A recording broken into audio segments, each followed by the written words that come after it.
பங்கேற்று ஆய்வுரை வழங்கி அமர்ந்திருக்கிற முனைவர் சி. இளங்கோ அவர்களே, எனக்கு பின்னர் உரையாற்றவிருக்கிற பேராசிரியர் ஞான அலாய்சியஸ் அவர்களே,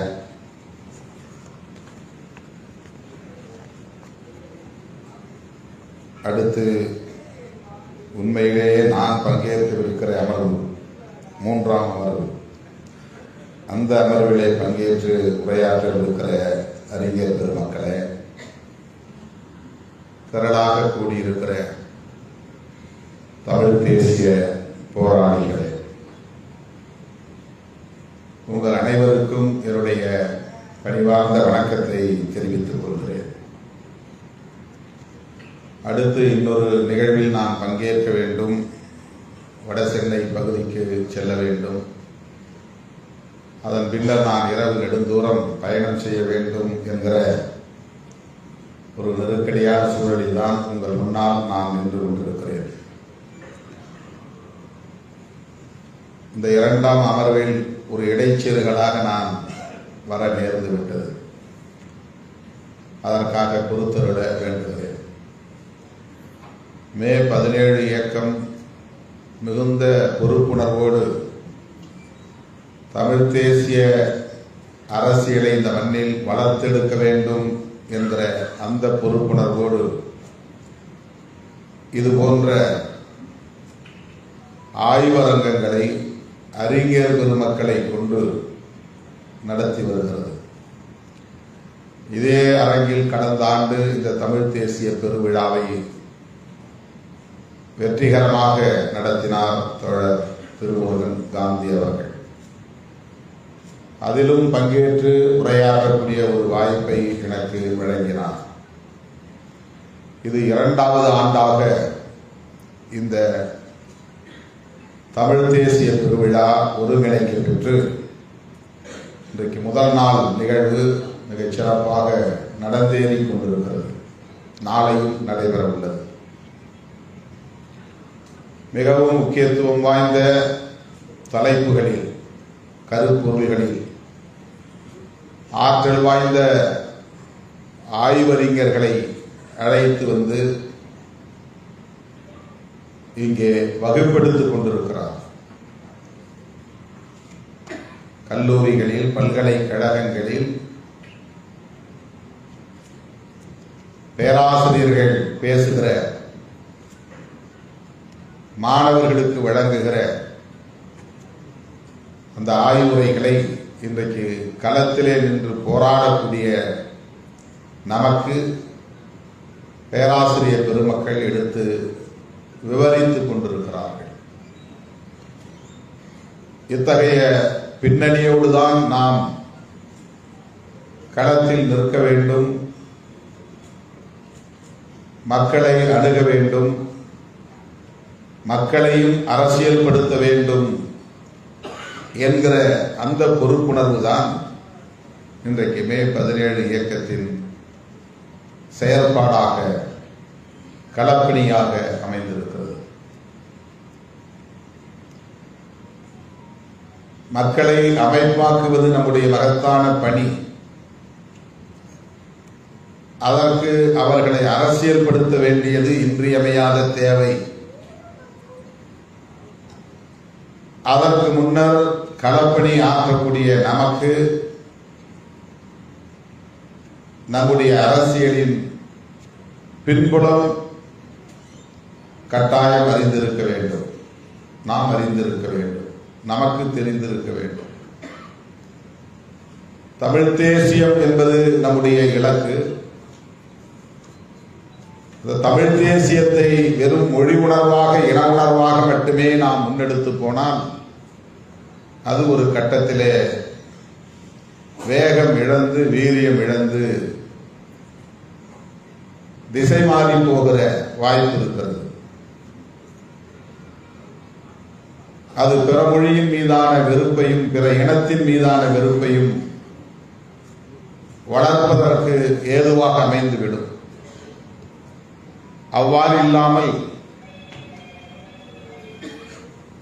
தமிழ் தேசியம் என்கிற அரசியலை முழுமையாக உணர்ந்து அறிந்து தெளிந்து அதனை செழுமைப்படுத்த வேண்டிய களப்பணிகளை நாம் ஆற்ற வேண்டும்.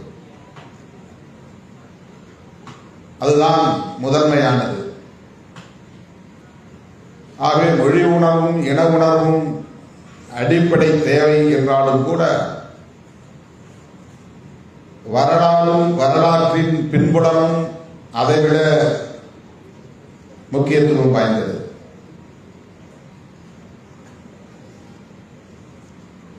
அந்த புரிதலோடு தான் இத்தகைய கருத்தரங்குகள் மே 17 இயக்கத்தால் ஒருங்கிணைக்கப்படுகிறது என்று நான் பெரிதும் நம்புகிறேன்.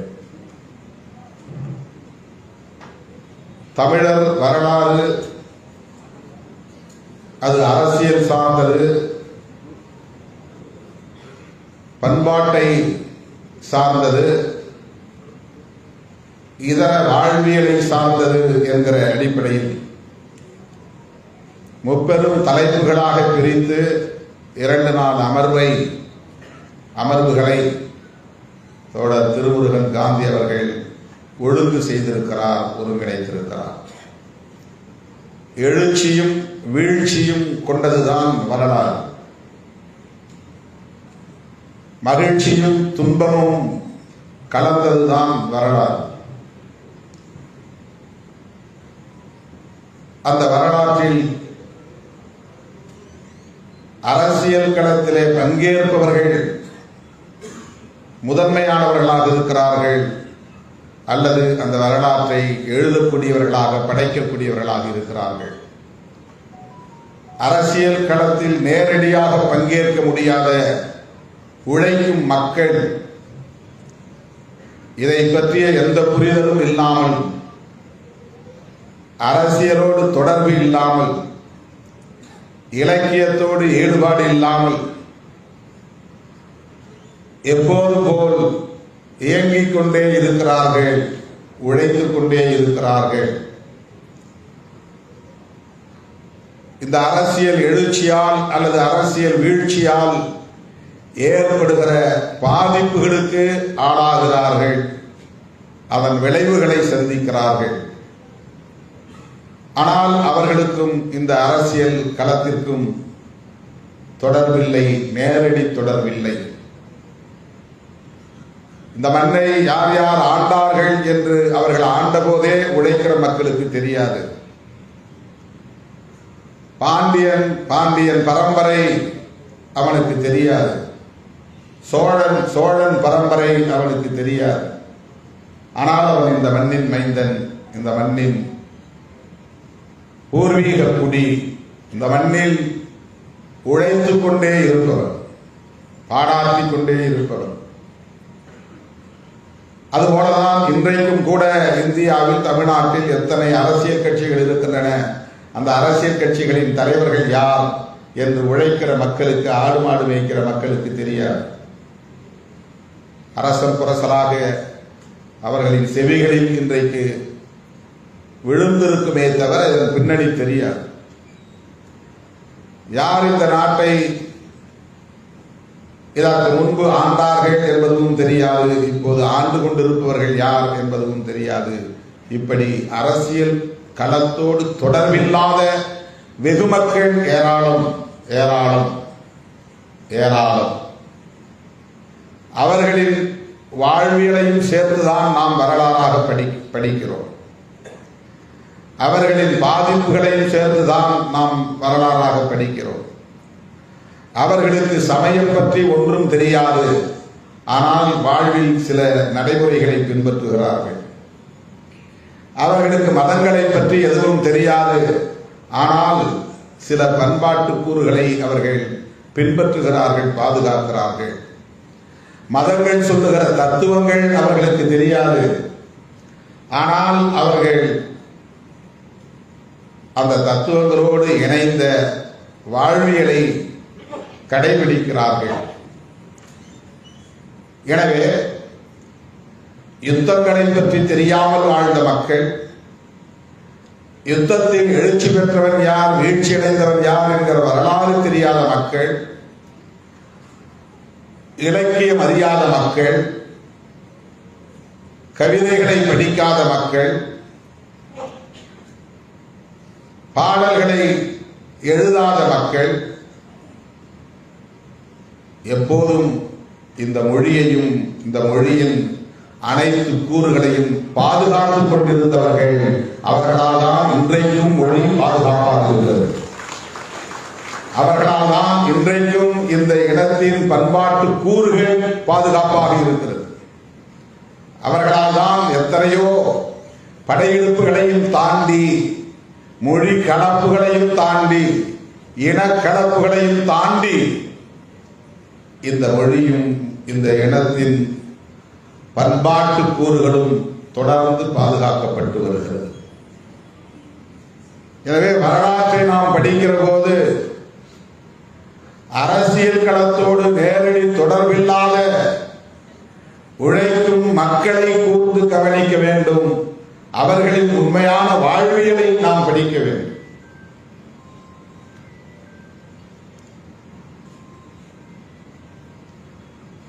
ஆண்ட மன்னர்களின் வரலாற்றை படித்துவிட்டால் அது வரலாறு ஆகிவிடாது. அவர்களின் வெற்றிகளை நாம் பெருமை பொங்க பேசுவதனால் அது வரலாறு ஆகிவிடாது. அவையும் இணைந்துதான் வரலாறு என்பதிலே யாருக்கும் மாற்று கருத்து இல்லை. ஆனால் அவற்றை எல்லாம் கடந்த சமூகம் ஒன்று இருக்கிறது, மக்கள் இருக்கிறார்கள். அவர்களுக்கு உண்மையிலேயே சாதி என்பது தெரியாது. ஆனால் அது வாழ்வில் இயங்கிக் கொண்டிருக்கிறது. அதிலே பகை எழாது, அவர்களுக்கு இடையிலே பகை எழாது. சாதி பெயர்களை இயல்பாக சொல்லி உறவாடுகிறார்கள். பகை இல்லை, அந்த இடத்தில் மோதல் இல்லை. அரசியலில் நேரடியாக தொடர்புள்ளவர்கள் தலையிடுகிற போதுதான் அது முரண்பாடாக மாறுகிறது, பகையாக மாறுகிறது. இதுதான் நீண்ட நெடிய வரலாறு. ஆகவே இது பற்றிய புரிதலே இல்லாமல் உழைத்துக் கொண்டே இருக்கிற சாமானியமான மக்களின் வாழ்வியலையும் நாம் உள்வாங்க வேண்டும். அவர்களின் புரிதலில் இருந்து நாம் நம்முடைய அரசியலை ஒழுங்கு செய்ய வேண்டிய தேவை இருக்கிறது.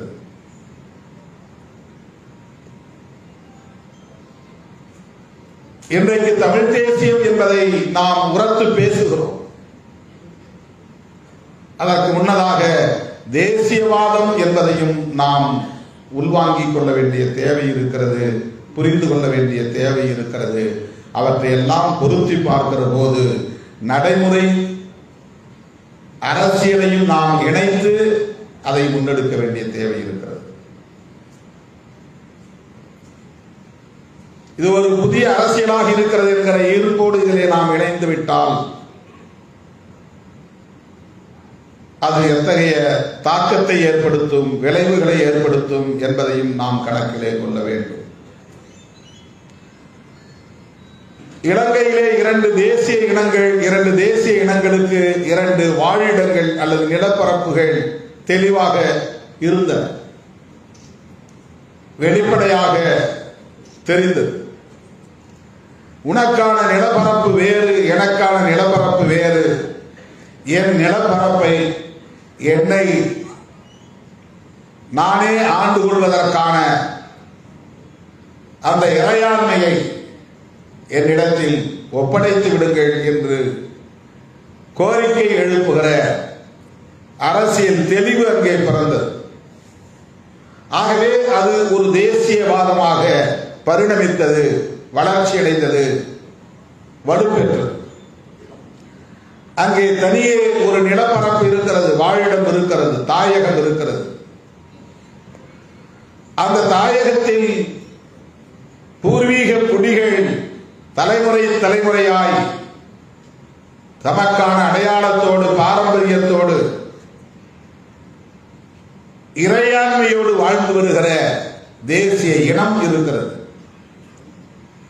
ஆகவே தாயகம், தேசியம் என்பது உருப்பெறுகிற நிலையில் தன்னாட்சி என்கிற இயல்பான பரிணாமம் உருவாகிறது. ஆகவே தமிழீழ தேசியத்திற்கான அடிப்படை கூறுகள் தாயகம், தேசியம், தன்னாட்சி என்கிற அடிப்படையிலே உருப்பெற்றது, பரிணாமம் பெற்றது என்பதை நாம் பார்க்கிறோம். அது உண்மையிலேயே தமிழீழ தேசியவாதம். தனி தேசம் உருவாவதற்கான ஒரு அரசியலாக அது வளர்ச்சி பெற்றது. இன்றைக்கு வீழ்ச்சி அடைந்திருக்கலாம், ஆனால் அது வலுப்பெற்று இருக்கிறது, வலுவோடு இருக்கிறது. ஒரு களத்திலே அது தோல்வியை தழுவி இருக்கலாம், ஆனால் அது முற்றிலும் சிதைந்து போனது என்று சொல்ல முடியாது. தமிழீழ தேசியம் என்கிற அரசியல் இந்த 3 கூறுகளை அடிப்படையாக கொண்டு வளர்ச்சியடைந்திருக்கிற நிலையிலே அதை எந்த சக்தியாலும் சிதைக்க முடியாது. ஆனால் மீண்டும் எழுச்சி பெறுவதற்கு காலம் தேவைப்படலாம். அதற்கு சர்வதேச சூழல் பொருந்தி வர வேண்டும். அதற்கான காலம் கணிய வேண்டும். அதுவரையில் அந்த தமிழீழ தேசிய அரசியலை அடைகாக்கும் பொறுப்பு அந்த உணர்வாளர்களுக்கு இருக்கிறது, அந்த கடமை இருக்கிறது. இங்கே நாம் பேசுகிற தமிழ் தேசியம் எது தாயகம்? இங்கே நாம் பேசுகிற தமிழ் தேசியத்தில் நமக்கான தேசியவாதம் என்பதை எந்த நிலவரப்போடு நாம் இணைத்து பார்க்கிறோம்? நிலப்பரப்பு என்பது தேசியத்திலே மிக முக்கியமான ஒன்று. தேசம் இருந்தால்தானே தேசியம். தேசத்தை உருவாக்குவதற்கான சூழல் இருந்தால்தானே தேசியம் வளரும். ஆகவே இங்கு தன்னாட்சி என்பதை நாம் நிலைநாட்ட வேண்டுமானால், வென்றெடுக்க வேண்டுமானால், அதை நோக்கி நாம் வீரியத்தோடு பயணிக்க வேண்டுமானால் தாயகத்தையும் தேசியத்தையும் நாம் அடையாளம் காண வேண்டியிருக்கிறது. தேசியவாதம் எது என்பதையும் நாம் புரிந்து கொள்ள வேண்டியிருக்கிறது. உலக நாடுகள் எப்படியெல்லாம் தேசியவாதங்களை பேசுகின்றன. மதவழி தேசியவாதம் இருக்கிறது, இனவழி தேசியவாதம் இருக்கிறது. உலகத்தில் இந்த 2 தேசியவாதங்கள் தான் பெருவாரியாக இருக்கின்றன, வெகுவாக இருக்கின்றன.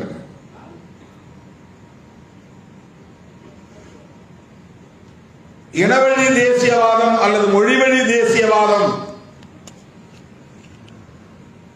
அதன் அடிப்படையில் தேசங்கள் உருவாகி தன்னாட்சி அதிகாரத்தை பெற்று சர்வதேச அரங்கில் தமக்கான தனி அடையாளத்தோடு இன்றைக்கு கோலோச்சுவதை நாம் பார்க்கிறோம்.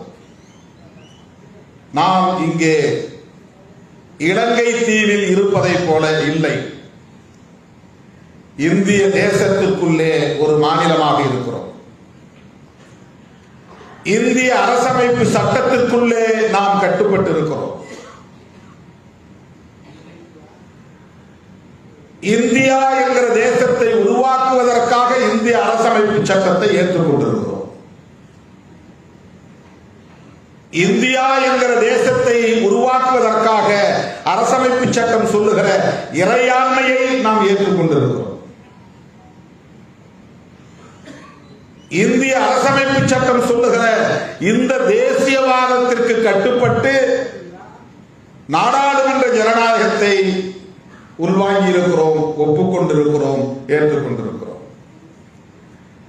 இந்திய அரசமைப்பு சட்டம் முன்மொழியக்கூடிய இந்த நாடாளுமன்ற ஜனநாயகத்தை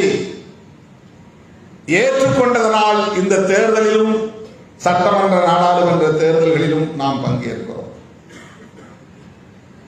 இவற்றையெல்லாம் ஏற்றுக்கொண்டு நாம் தமிழ் தேசியம் என்று பேசுகிறோம் என்றால், ஒன்று நம்மை நாமே ஏமாற்றிக் கொள்கிறோம் அல்லது மக்களை ஏமாற்றுகிறோம் என்று பொருளாகிவிடும்.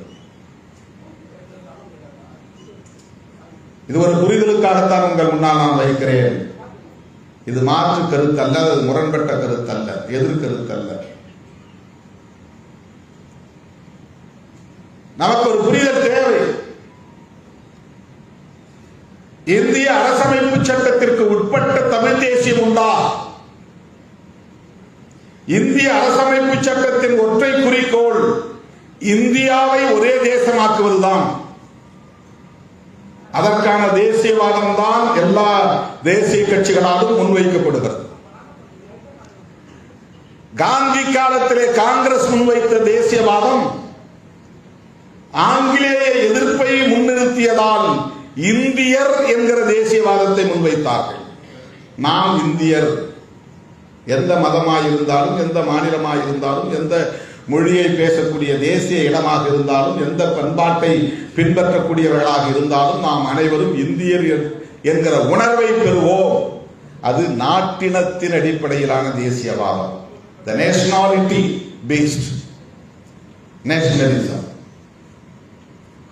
இந்தியன் என்கிற உணர்வின் அடிப்படையிலான ஒரு தேசியவாதத்தை அன்றைக்கு காங்கிரஸ் முன்வைத்தது, காந்தி முன்வைத்தார். நீ இந்துவாக இரு, முஸ்லீமாக இரு, கிறிஸ்தவனாக இரு, எதுவாகவும் இரு, நீ தமிழனாக இரு, மலையாளியாக இரு, எதுவாகவும் இரு, ஆனால் நீயும் இந்தியன், நானும் இந்தியன். அந்த இந்தியன் என்கிற உணர்வை பெற்றால்தான் ஆங்கிலேயனை எதிர்க்க முடியும் என்கிற தேசியவாதம் அன்றைக்கு முன்வைக்கப்பட்டது. வெள்ளையன் வெளியேறிவிட்டான், நாடு விடுதலை பெற்று விட்டது. இன்றைக்கு ஆங்கிலேயனை முன்னிறுத்தி ஒரு நாட்டின தேசியவாதத்தை எழுச்சி பெற வைக்க முடியாது என்பதை உணர்ந்து கொண்ட பாரதிய ஜனதா கட்சி தொடர்ந்து ஆட்சி அதிகாரத்தை தக்க வைத்துக் கொள்ள வேண்டும் என்கிற அடிப்படையில், பெரும்பான்மைவாதத்தின் அடிப்படையில் ஆட்சியை கைப்பற்ற முடியும் என்பதற்கான வாய்ப்பை இந்த அரசமைப்பு சட்டம் தந்திருக்கிற சூழலில் இந்து என்கிற பெரும்பான்மையை கையில் எடுத்து மதவழி தேசியவாதத்தை இது முன்வைக்கிறது. நீயும் நானும் இந்தியனாய் எழுவோம் என்று அல்ல, இந்துக்களாய் எழுவோம் என்று அந்த கட்சி தேசியவாதத்தை முன்வைக்கிறது. ஆகவே அவன் இந்தியாவை ஒரு தேசமாக்க விரும்புகிறான். மதவழி அடிப்படையில் தேசியவாதத்தை முன்வைக்கிறான். மதவழி அடிப்படையில் தேசியவாதத்தை முன்வைக்கிற போது மொழியும் ஒரு முக்கியமான பிரச்சனையாக முன்வந்து நிற்கிற போது அவன் பார்வையில் அவனுக்கு அது சரி என்கிற அடிப்படையில் அவன் இந்தியா முழுவதும் இந்தியை பேச வைக்க வேண்டும். எல்லா மாநில மக்களும், பிற மொழியை தாய்மொழியாக கொண்ட மக்களும் இந்தியை பேசக்கூடியவர்களாக ஆக்கிவிட வேண்டும் என்பதில் தீவிரமாக இருக்கிறான். ஒரே தேசம், ஒரே கலாச்சாரம் என்பதுதான் அவனுடைய தேசியவாதம். ஒரே தேசம், ஒரே மொழி என்பதுதான் அவனுடைய தேசியவாதம். ஒரே கலாச்சாரம் என்கிற போது அதிலே மொழியும் மதமும் சேர்ந்து விடுகிறது. கலாச்சாரம், பண்பாடு என்றால் மொழி சார்ந்த, மதம் சார்ந்த வாழ்வு எல்லாம் கலாச்சாரம், பண்பாடு. ஒரே தேசம், ஒரே கலாச்சாரம், ஒரே தேசம், ஒரே மொழி. அப்போதுதான் ஒரே அவன் விரும்புகிற ஒரே தேசத்தை உருவாக்க முடியும். எனவே அவன் விரும்புகிற கலாச்சாரத்தை கட்டமைக்க வேண்டுமானால் அவனுக்கு இந்து கலாச்சாரம் தான் பெரும்பான்மையானது, முதன்மையானது. அவன் பேசுகிற அந்த கலாச்சாரத்தை மேலும் இங்கே உறுதிப்படுத்த வேண்டுமானால் இந்தியா முழுவதும் மொழி அடிப்படையில் மக்கள் பிரிந்து போய்விடாமல் தடுக்க வேண்டும். அந்த பிரிவினை வாத உணர்வு தலை தூக்கிவிடக் கூடாது. அது பிராந்தியவாதம், அது கூடாது. அது தேசியவாதம் இல்லை. மொழி அடிப்படையில், தேசிய அடிப்படையில் ஒவ்வொருவரும் பேசத் தொடங்கினால், அந்த உணர்வை பெற்றால், அது வலு பெற்றால் அவன் விரும்புகிற ஒரே தேசத்தை உருவாக்க முடியாது. மதவழி தேசியவாதத்தை கட்டமைக்க முடியாது. இந்திய அரசமைப்பு சொல்லுகிற ஒற்றை தேசத்தை உருவாக்க முடியாது. நாடு விடுதலை பெற்ற போது இது ஒரு தேசமாக இல்லை. நூற்றுக்கணக்கான சமஸ்தானங்கள் இருந்தன. பிரிட்டிஷ் ஆட்சிக்கு உட்பட்ட இந்திய பகுதிகள் இருந்தன. அவற்றையெல்லாம் இணைந்து ஒரு தேசமாக்க வேண்டும்.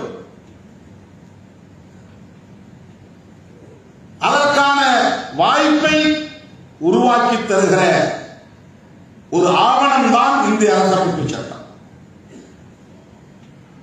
ஆகவே நான் மறுபடியும் வருகிறேன், நாம் பேசுகிற தமிழ் தேசியம் தமிழீழ தேசியத்தோடு பொருந்துமா என்றால் பொருந்தாது. அந்த பிரபாகரன் அவர்கள் அதில் தெளிவாக இருந்தால் ஒரு தேசத்தின் விடுதலை தான் இறுதி இலக்கு. அதுதான் இனத்தின் விடுதலை, அதுதான் மொழியின் விடுதலை. ஆகவே ஒரு நாடு விடுதலை பெற வேண்டும் என்பதுதான் ஒரு தேசியவாதத்தின் அடிப்படையாக இருக்க முடியும். நாம் என்ன தேசியவாதத்தை முன்னெடுக்க போகிறோம்? இந்தியாவை பொறுத்தவரையில் பல தேசிய இனங்கள் சிதறி கிடக்கிற ஒரு நிலப்பரப்பாக இருந்தாலும் கூட இந்தியா எமது தேசம் என்கிற உணர்வை நீண்ட காலமாக ஒவ்வொரு தேசிய இனத்திலேயும் உருவாக்கப்பட்டிருக்கிறது, வளர்க்கப்பட்டிருக்கிறது.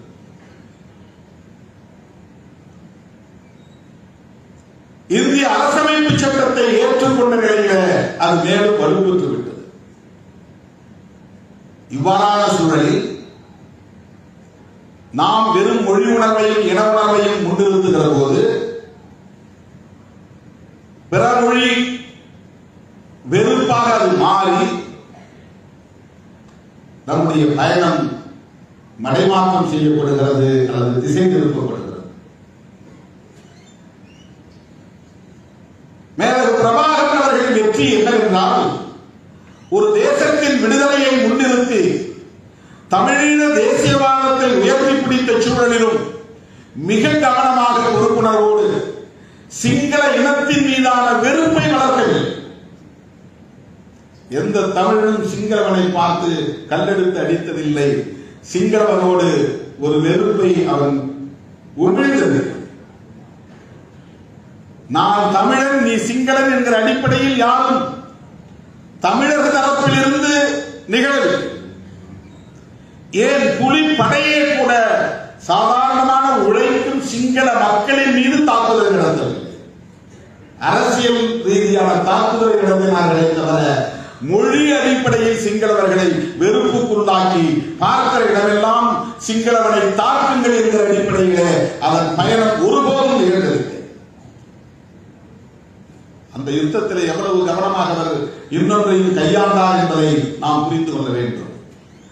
தேசிய இனத்தின் விடுதலைக்கான ஒரு யுத்தத்தை நடத்திய பேரரசு பிரபாகரன் அவர்கள் எந்த இடத்திலும் தமிழனை ஒரு இந்து என்று அவர் பயிற்றுவிக்கவில்லை. அந்த உணர்வை அவர் உண்டவில்லை. அந்த அடையாளத்தை அவர் உயர்த்தி பிடிக்கவில்லை.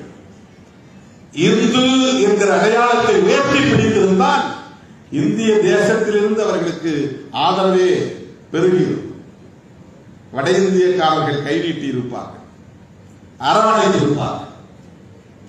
தமிழர் என்கிற அந்த அடையாளத்தை தவிர்த்தவர் மத அடிப்படையிலான எந்த உணர்வையும் அவர் உள்வாங்கியதில்லை, ஏற்றுக்கொண்டதில்லை. அதை யாருக்கும் பயிற்றுவிக்கவும் இல்லை. தாயகம், தேசியம், தன்னாட்சி என்கிற கொள்கை அடிப்படையிலே ஒரு தேசத்தின் விடுதலையை முன்னிறுத்தி அந்த தமிழீழ தேசியம் வளர்த்தெடுக்கப்பட்டது, செழுமைப்படுத்தப்பட்டது என்பதுதான் தமிழீழ விடுதலை புலிகளின் வெற்றி. அந்த இயக்கம் தோற்று போயிருக்கலாம், அந்த யுத்தத்தில் தோற்று போயிருக்கலாம், அந்த கருத்தியல் வெற்றி பெற்றிருக்கிறது. அந்த தமிழீழ தேசியம் என்கிற கருத்தியல் வளர்ச்சி அடைந்திருக்கிறது. ஆனால் இன்றைக்கு அதை சீர்குலைக்க, சிதைக்க மதவாதிகளும் சாதியவாதிகளும் உட்புகுந்து விட்டார்கள்.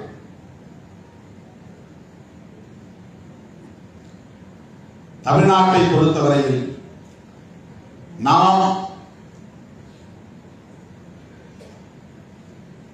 இந்த அரசமைப்பு சட்டத்திற்கு உட்பட்டு நம்முடைய தனித்துவத்தை பாதுகாக்கிற ஒரு போராட்டத்தை, நீண்ட நெடிய பாரம்பரியம் கொண்ட ஒரு தேசிய பேரினத்தின் வரலாற்றை, பண்பாட்டை, வாழ்வியலை அதன் மூலம் இந்த சமூகம் ஈட்டி இருக்கிற அறிவு சொத்தை பாதுகாப்பதற்கான ஒரு போராட்டத்தை நாம் நடத்துகிறோம். அந்த புரிதலோடு தான் இந்த தமிழ் தேசியத்தை நாம் முன்னெடுக்க வேண்டும். இதுதான் விடுதலை சிறுத்தைகளின் புரிதல்.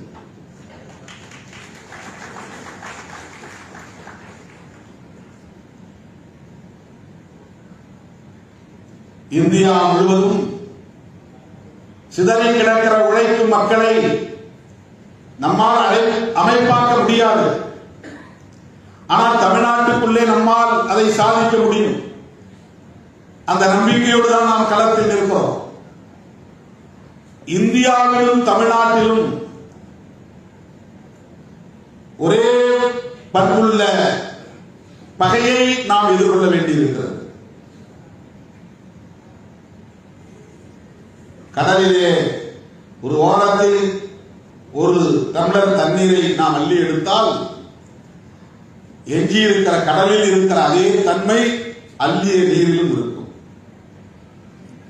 அதே போல ஒட்டுமொத்த இந்தியாவில் என்ன பண்பு இருக்கிறதோ அது தமிழ்நாட்டிலும் இருக்கிறது. இந்திய சமூக கட்டமைப்பு அடிப்படையில் சாதியத்தால் உறுதிப்படுத்தப்பட்டிருக்கிறது, நிலைப்படுத்தப்பட்டிருக்கிறது, வலுப்படுத்தப்பட்டிருக்கிறது. சாதிய வேர்கள் இந்திய தேசம் முழுவதும் பரவி கிடக்கின்றன. இந்த சாதியத்தின் வேரை அறுப்பதன் மூலம்தான் பகுதியாகவோ முழுமையாகவோ ஒரு விடுதலையை வென்றெடுக்க முடியும் என்பதுதான் நாம் உணர்ந்து கொள்ள வேண்டிய அரசியல். அதுதான் பெரியாரியம், அதுதான் அம்பேத்கரியம். பெரியாரை அப்படித்தான் அணுக வேண்டும். அவரை வெறும் பார்ப்பன துவேசியாக பார்க்கிறார்கள். அவரை தமிழர் அல்லாதவர் என்று விமர்சிக்கக்கூடிய அளவுக்கு தமிழ் தேசியம் இழிந்து கிடக்கிறது, கீழாகி போய்விட்டது, அற்பமாகிவிட்டது. தமிழ் தேசியம் அப்படி அல்ல. எந்த மொழியையும் வெறுப்பதல்ல தமிழ் தேசியம், எந்த இனத்தையும் வெறுப்பதல்ல தமிழ் தேசியம். அவர் கன்னடர் என்பதால் தான் தமிழை காட்டுமிராண்டி மொழி என்றார் என்று கற்பிக்கிறார். திட்டமிட்டு அவதூறு பரப்புகிறார். ஒரு கற்பிதத்தை மக்களிடத்தில் பரப்புகிறார். இது எவ்வளவு பெரிய ஆபத்தான ஒரு அரசியல். இதை எப்படி தமிழ் தேசியம் என்று எடுத்துக் கொள்ள முடியும்?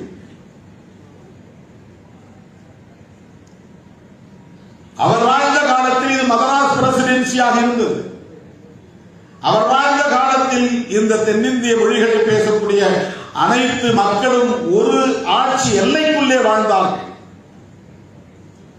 பிரிட்டிஷ் ஆட்சி நிர்வாகத்தின் கீழ் மதராஸ் பிரசிடென்சி என்கிற நிலப்பரப்புக்குள்ளே எல்லோரும் சேர்ந்து வாழ்ந்தார்கள்.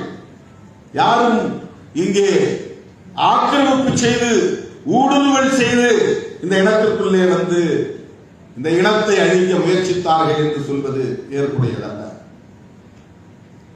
இது மதராஸ் பிரசிடென்சியாக இருந்தது. அதற்குள்ளே தெலுங்கு பேசுகிறவர்கள் இருந்தார்கள், மலையாளம் பேசுகிறவர்கள் இருந்தார்கள், கன்னடம் பேசுகிறவர்கள் இருந்தார்கள், தமிழ் பேசுகிறவர்களும் இருந்தார்கள். அவர்களுக்கு இடையில் அப்போது இயக்கம் உருவாகிற போது அனைவரையும் ஒருங்கிணைத்த ஒரு சொல்லாடல் தேவைப்பட்டது. பெரியாருக்கு முன்னரே பண்டிதர் பேசினார், திராவிடம். பெரியாருக்கு முன்னரே ரெவரண்ட் ஜான் ரத்தினம் திராவிடர் கழகம் என்கிற பெயரிலே இயக்கம் கண்டார். நான் கேட்கிறேன், அயோத்திதாச பண்டிதரும் அதே கெட்ட எண்ணத்தோடு தான் திராவிடம் என்ற சொல்லை கையாண்டாரா? அதே தீய நோக்கத்தோடு தான் ரெவரண்ட் ஜான் ரத்தினமும் திராவிடர் கழகம் என்கிற இயக்கத்தை உருவாக்கினாரா? தமிழர்களின் உணர்வுகளை சிதைக்க வேண்டும் என்பதற்காகவா? தமிழ் தேசிய அரசியல் எழுச்சி பெறக்கூடாது என்பதற்காகவா? திராவிடம் என்பது சாதியத்தின் வேறெடுக்கும் ஆயுதம், சனாதனத்தை வேறெடுக்கும் ஆயுதம்.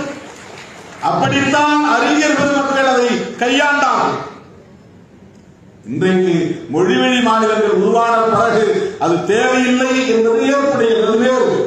அது வேண்டாம் என்றால் வேண்டாம், சரி.